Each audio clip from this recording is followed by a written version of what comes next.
Columbus ने 1492 से 1504 ईस्वी के बीच क्यूबा, मध्य अमेरिका, दक्षिण अमेरिका, प्यूर्टो रिको, वर्जिन द्वीप समूह, डोमिनिकन गणराज्य, हैती, बहामास के द्वीपों और अन्य द्वीपों की खोज करते हुए कैरेबियन क्षेत्र की 4 यात्राएं की। इन 4 यात्राओं में से आज हम उनकी तीसरी और चौथी समुद्री यात्राओं की चर्चा करेंगे। क्रिस्टोफर कोलंबस की तीसरी समुद्री यात्रा मई 1498 में शुरू होती है, जो कि स्पेनिश क्राउन द्वारा वित्त पोषित 6 जहाज़ों के बेड़े के साथ शुरू होती है।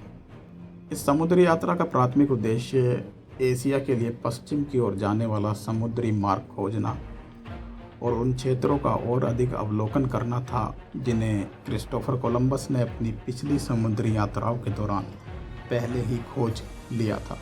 स्पेन में सैन लुकार डी बारामेडा के बंदरगाह से रवाना होकर कोलंबस अटलांटिक महासागर के अज्ञात जल में जाने से पहले कैनरी द्वीप की ओर चला गया। यात्रा के दौरान कोलंबस के बेड़े को भिन्न भिन्न चुनौतियों का सामना करना पड़ा, जिसमें हम देखते हैं कि ऊबड़ खाबड़ समुद्र, अप्रत्याशित मौसम और घटती आपूर्ति शामिल थी। कोलंबस ने वर्तमान वेनेजुएला और त्रिनिदाद की खोज करते हुए दक्षिण अमेरिका के उत्तरी तट पर यात्रा की। वह यह मानते हुए कि यह हिंद महासागर का मार्ग है, पारिया की खाड़ी से भी गुजरा। एशिया के लिए प्रतिष्ठित मार्ग नहीं मिलने के बावजूद कोलंबस ने अपनी खोज को जारी रखा, समुद्र तट का चार्ट बनाया और क्षेत्र के स्वदेशी लोगों तथा प्राकृतिक संसाधनों के बारे में अवलोकन किया। कोलंबस और उसके बेड़े का सामना कैरिब जनजाति, जो कि एक नरभक्षी जनजाति थी, सहित कई स्वदेशी जनजातियों से हुआ, जो यूरोपीय उपनिवेशवाद के खिलाफ अपने उग्र प्रतिरोध के लिए जाने जाते थे। कोलंबस को अपने दल के बीच आंतरिक असंतोष का सामना करना पड़ा, जो यात्रा की कठिनाइयों और महत्वपूर्ण खोजों की कमी के कारण तेजी से असंतुष्ट हो रहे थे। उनके कुछ अधिकारियों ने उनके खिलाफ विद्रोह कर दिया, जिससे बेड़े के अंदर तनाव और संघर्ष पैदा हो गया। चुनौतियों और असफलताओं के बावजूद हम देखते हैं कोलंबस ने मध्य अमेरिका के समुद्र तट की खोज की और होंडुरास तथा निकारागुआ में भूस्खलन किया।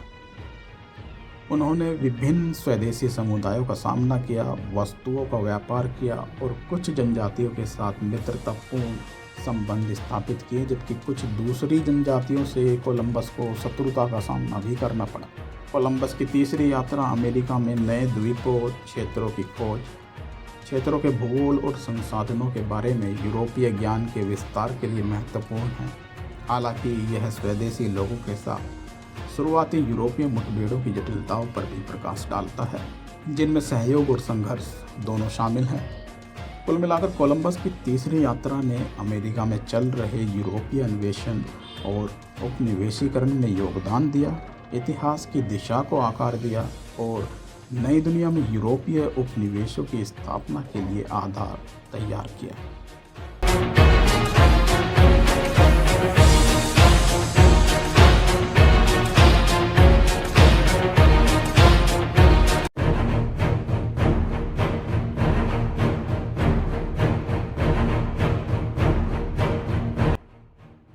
आज हम महान इटली निवासी क्रिस्टोफर कोलंबस के चौथी यात्रा के बारे में बताएंगे। कोलंबस का जन्म 1451 ईस्वी में जेनेवा में हुआ था। उसके पिता जुलाहे थे। कोलंबस को समुद्री यात्रा करने का शौक बचपन से था। भारत यूरोपीय साहजियों को बहुत आकर्षित करता था। वहाँ से मसाला आभूषणों की शोहरत का यूरोप में काफ़ी चर्चा था। इस तरह कोलंबस भारत की खोज करने के लिए पुर्तगाली राजा से कहा, लेकिन इसके वहाँ के राजा ने उसे मना कर दिया। यह बात स्पेन के राजा को पता चली तो स्पेन के राजा ने उसे भारत की खोज के लिए अनुमति दे दी, लेकिन उस समय भारत समुद्री रास्ते से पहुँचना आसान नहीं था। 11 मई 1502 ईस्वी को कोलंबस 4 जहाज़ों के बेड़ों के साथ नई दुनिया की चौथी यात्रा और अंतिम यात्रा पर निकला। यात्रा के दौरान उसके जहाज बिखर गए, जिसमें कोलंबस तथा उसका दल 1 वर्ष तक जमैका द्वीप पर फंसा रहा। कोलंबस के जहाज कैपिटाना गैलेगा बिस्कैना सैंटियागो डी पालोस थे। उसके भाई डियोगो बार्थोमेयू और उसके बेटे फर्नांडो ने चालक दल के रूप में हस्ताक्षर किए थे। जब कोलंबस हिस्पनियोला द्वीप पर पहुंचा, वहां के बासिंदों ने उसका स्वागत नहीं किया। फिर भी मार्टिनिक एवं प्यूर्टो रिको की यात्रा के बाद हिस्पनियोला को अपना गंतव्य बनाया, क्योंकि कोलंबस को उम्मीद थी वहां रहते हुए सेंट ड्यूक पालोस को एक तेज जहाज में बदलने में सक्षम होंगे। उत्तर की प्रतीक्षा कर ही रहा था, तभी कोलंबस को एहसास हुआ एक तेज तूफान आ रहा है। उसने यह बात अपने गवर्नर निकोलस डी ओवांडो को संदेश के रूप में भेजा। उसे स्पेन के लिए जाने वाले बेड़ों को देरी से जाने में विचार करना चाहिए। गवर्नर हस्तक्षेप से नाराज होकर जहाज के मुहाने पर लंगर डालने के लिए मजबूर किया। उसने 29 जहाज़ों का बेड़ा स्पेन जाने के लिए भेजा। उसमें से 24 डूब गए, 3 बचे, लेकिन उसमें से एक ही सिर्फ सुरक्षित पहुंचा वहां। कोलंबस का जहाज पूरी तरह क्षतिग्रस्त हो गया था, लेकिन तैरता रहा। तूफान गुजरने के बाद कोलंबस का बेड़ा पश्चिम के रास्ते की तलाश के लिए निकल पड़ा। तूफान कम नहीं हुआ, यात्रा जीवित नरक के समान हो गई थी। ऐसा प्रतीत हो रहा था मानो सब कुछ समाप्त हो जाएगा, लेकिन कोलंबस को ईश्वर पर पूर्ण विश्वास था। अनेक परेशानियों का सामना करते हुए होंडुरास द्वीप पर पहुंचा, वहीं लंगर डाला जिसे लोग आज गुआना मानते हैं।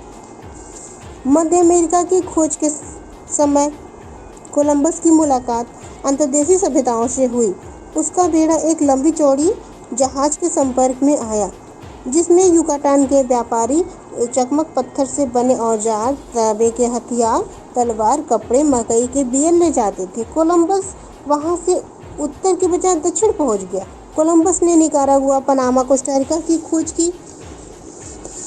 वहां पर उसके दल ने भोजन तथा सोने का व्यापार भी किया। वहां पर अनेक संस्कृतियों, मक्के की खेती छत पर उगाने की परंपरा का पता लगाया। कोलंबस का जहाज पूरी तरह क्षतिग्रस्त हो चुका था, फिर भी सेंट डोमिंगो के लिए रवाना हुआ। जहाज सांता ग्लोरिया, जमैका तक पहुंचा।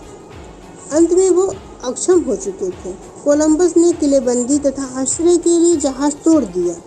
वहां के मूल निवासियों के साथ संबंध बनाया, जो उसके लिए खाना लाते थे। कोलंबस ने अपने गवर्नर ओवांडो से यह सब बात बताई, लेकिन ओवांडो के पास न संसाधन थे, न ही इच्छा रह गई। इस तरह कोलंबस उसके साथी 1 वर्ष जमैका द्वीप पर फंसे रहे। बाद में कोलंबस तथा उसके चालक दल वापस लाने के लिए 2 जहाज पहुंचा। कोलंबस इसलिए वापस आया क्योंकि उसकी प्रिय पत्नी इसाबेल मर रही थी और उसके समर्थन के बिना नई दुनिया की खोज में वापस नहीं लौटेगा।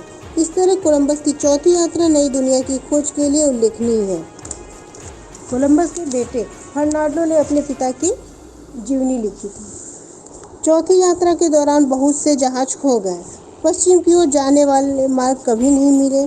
कोलंबस फिर कभी समुद्री यात्रा पर नहीं गया। कोलंबस की मृत्यु 20 मई 1506 ईस्वी को स्पेन के क्लाडोविड में हुआ था।